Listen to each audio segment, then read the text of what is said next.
as you've already read, is not a pure language. I don't think there really are any pure languages in the world, but English is definitely not a pure language. English, in fact, has borrowed from over 350 languages in its history. So it's a variety of many languages. Some people say it's like a dog, a mongrel dog, a dog that's been made up of many different dogs. The English language is like that. And by looking at the history of the English language, we learn about the history of the English people. The two things are closely connected. So in fact, today we're not only learning about language, but we're learning about history. And the fact that English has borrowed words from over 350 languages has been viewed differently throughout history. So for example, in Shakespeare's time, people were very angry about words which were not, they thought, original English words, words which came from other languages. They didn't like them.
Look, I'm going to talk today really mostly about what I do as a curator here at the National Museum, but I want to try and draw some kind of generalities from that in terms of how there's a series of curatorial practices, if you like, tools and techniques and methods that I think could be of interest to your students and of interest to you in developing extension history courses. I want to talk about what I do as a curator, and then from that also talk a little bit about the kinds of history that I think museums are particularly good at creating and communicating. I think this is something I'd really like to discuss because I think it's not necessarily very well understood that museums, as Dave insisted by putting up my quote at the beginning of in his slide, is that I think museums create a very particular kind of history. It's not the kind of history that gets created in books or indeed in films or in compositions. It's a very particular kind of history that grows out of the fact that museums are centrally interested and defined by their collections. I should say that's not an uncontested view of museums, but it's certainly my view of museums. So curators try to understand material culture as evidence of other people's lives, as a means to try to understand other people, what they looked like, what they did, how they made a living, what they hoped for in their lives, how they tried to construct their world, and why they made particular choices. And one way in which curators differ from other historians is therefore in focus in terms of how we interrogate the past, what elements we use to communicate the past. Most academic historians are trained very much in the discipline of words, and they concentrate on words. Still today, I think, although it's changing a little bit. If you go through university history, I think primarily you are encouraged to draw on things like archival accounts, manuscripts, now oral histories, and most of that work is actually promulgated in the form of books. There's also other kinds of historians. Obviously, filmmakers and photographers concentrate on creating images of the world and arranging them in meaningful sequences. But curators attend to objects. We look at objects as evidence of the past and try to arrange objects in meaningful ways called exhibitions.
Readjusting to life in your own country after living abroad for some time is a little like recovering from jet lag after a long flight across several time zones. It takes time. And research indicates that after 9 years of living in a foreign country, you never really do readjust. Of course, things have changed. Governments have come and gone. What you knew as countryside has become a suburb. New technologies have changed the way people go about their daily lives, and so on. These changes may well have been taking place in your adopted country, but they were happening while you were there, so you could adapt as you went along. Those are not the main difficulties, however. It is in the smaller, everyday things that you might experience what is known as culture shock, although it's not really a shock, but puzzling all the same. For example, the precise way to behave at a supermarket checkout may have changed, and in ordinary conversation, the frames of reference have changed, and quite often you find that you don't really know what people are talking about, even though they are speaking your native tongue.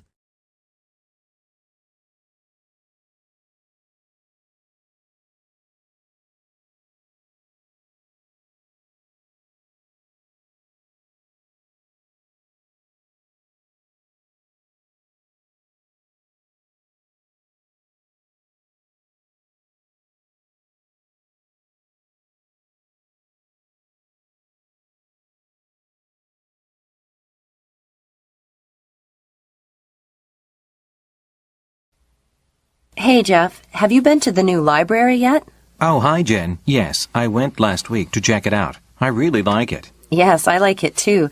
I like the study areas. There seemed to be a lot of room to just spread out and focus on the books. It's way better than the old library where it seemed like we were all jammed into one area.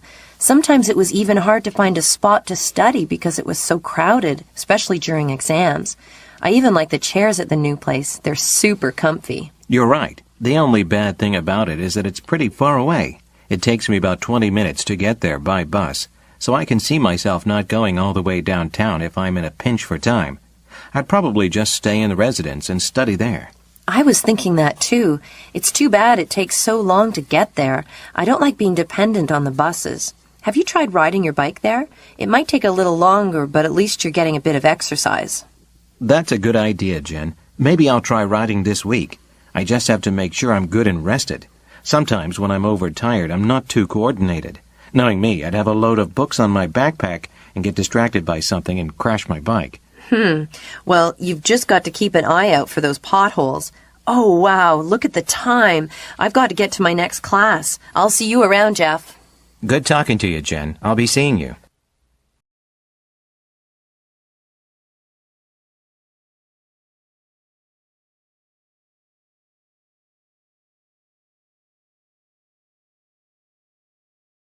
Environment problems caused by hard rock mining involve water pollution by metals themselves, chemicals used in processing, acid drainage and sediment. Metals and metal-like elements in the ore are toxic and prone to cause trouble by ending up in nearby streams and water tables as a result of mining operations.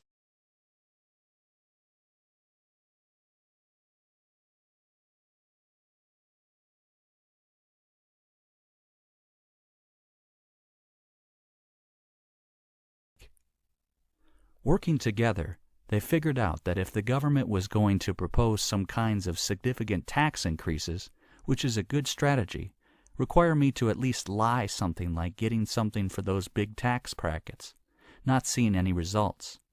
So the result of that was in the package of legislation that included the tax increases. There was some awesome information to have significant expansion of coverage families where they can buy into their private insurance.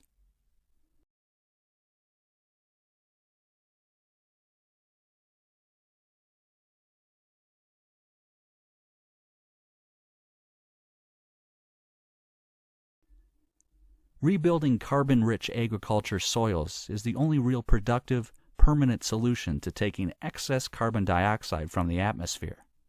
She's frustrated that scientists and politicians don't see the same opportunities she sees. This year, Australia will emit just over 600 million tons of carbon. We can sequester 685 million tons of carbon by increasing soil carbon by 0.5% on only 2% of the farms. If we increased it on all of the farms, we could sequester the whole world's emissions of carbon.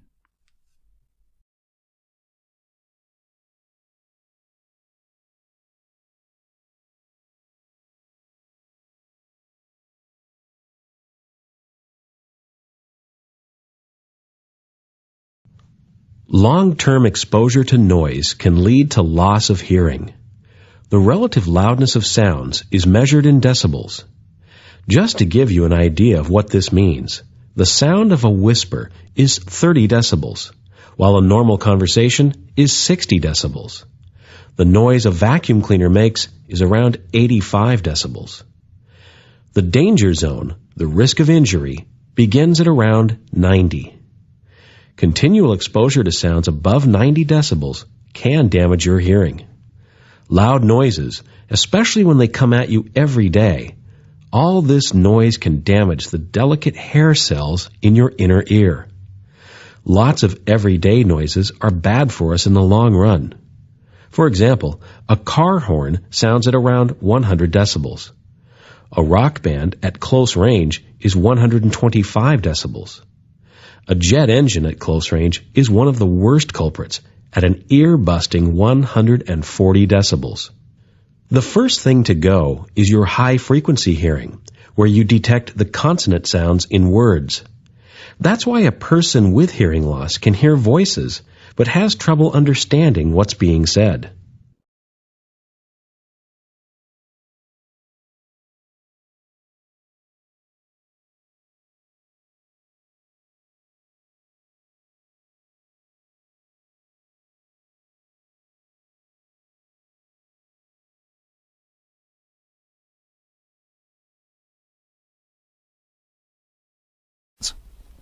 We are going to discuss mitosis. Mitosis is a process of cell division. As a result of cell division, two daughter cells are produced from a single parent cell. The daughter cells are identical to one another and to the original parent cell.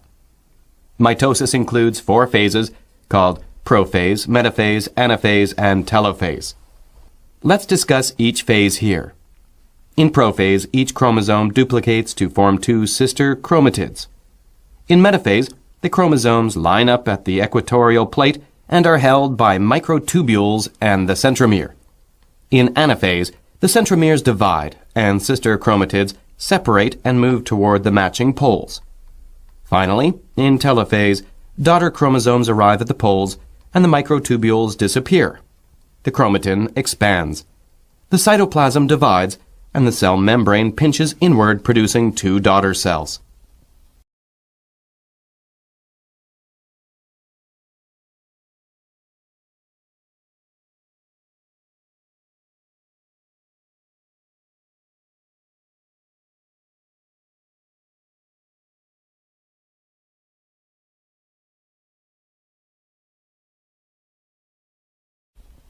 I have a problem with my political science class. Literally, I know nothing about it and regret taking it. I should have dropped the class. Calm down, Jane. Students take classes to learn. I know, but I am so clueless. I am just not so into the politics, constitution, and laws. And again, the words are so confusing to me. Jane, let me tell you something. Based on my experience, you just need to try. You know, the words may sound difficult, but they are not at all that difficult. Once you get familiar with the vocabulary, basic laws, and events, political science is a very interesting and easy subject. On top of that, you have me to help you. Do you really think so? Yes, I'm sure. Everything's up to you. If you think positively and put effort into it, everything will become easy.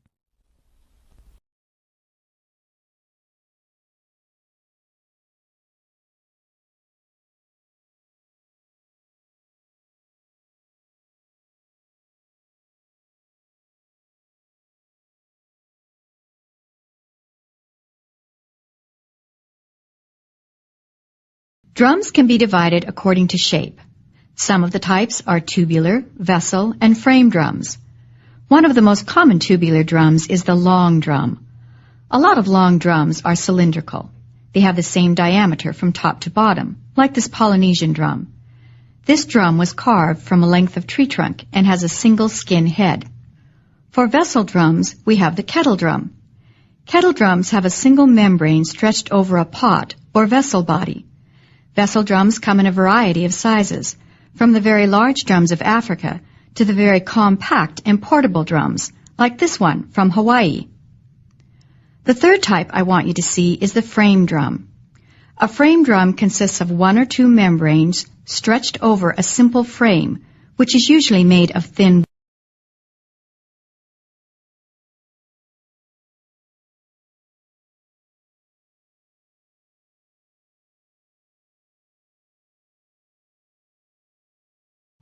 Land animals move easily through air because air does not slow them down. Sea creatures, on the other hand, have to move through water, which is hundreds of times thicker than air. A sea animal has to push itself through water in order to move. Sea animals use many different ways to swim, creep, or glide through water. Fish are able to swim by bending their bodies into waves. They have flattened fins and tails that push against the water like oar blades, converting their body waves into forward movement. The size of a fish's tail contributes to its swimming speed. Small tail fins are found in slow swimmers like the eel. The medium-sized tail of the bass is linked with a medium to fast swimming speed. Long pointed tail lobes like those on the marlin are found only on fast.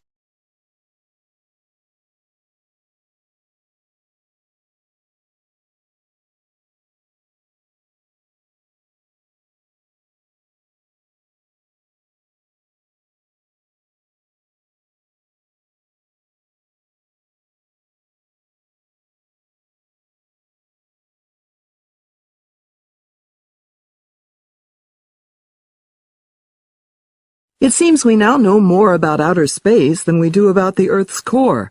This is because temperatures are so high at the center of the Earth that human beings have not been able to take a close look at it. However, new methods of analysis may soon change all that. The seismic waves created by earthquakes and volcanic eruptions penetrate the Earth's layers at different speeds.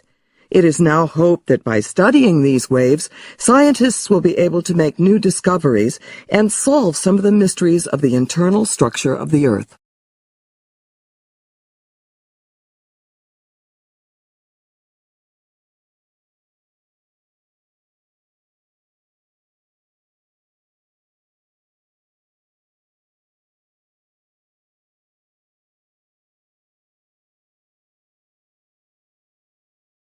The school canteen sells a large variety of water and food.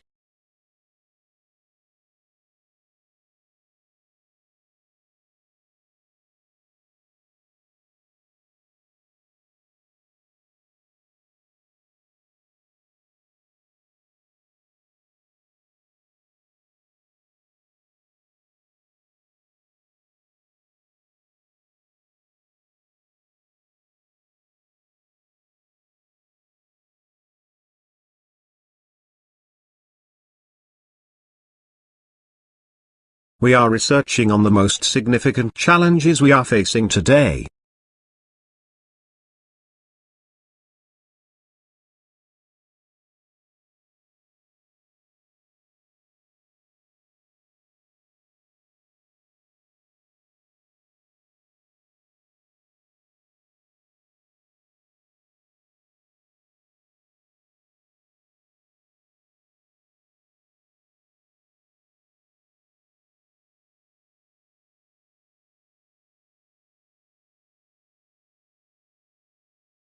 People have been independent by using phones in everyday life.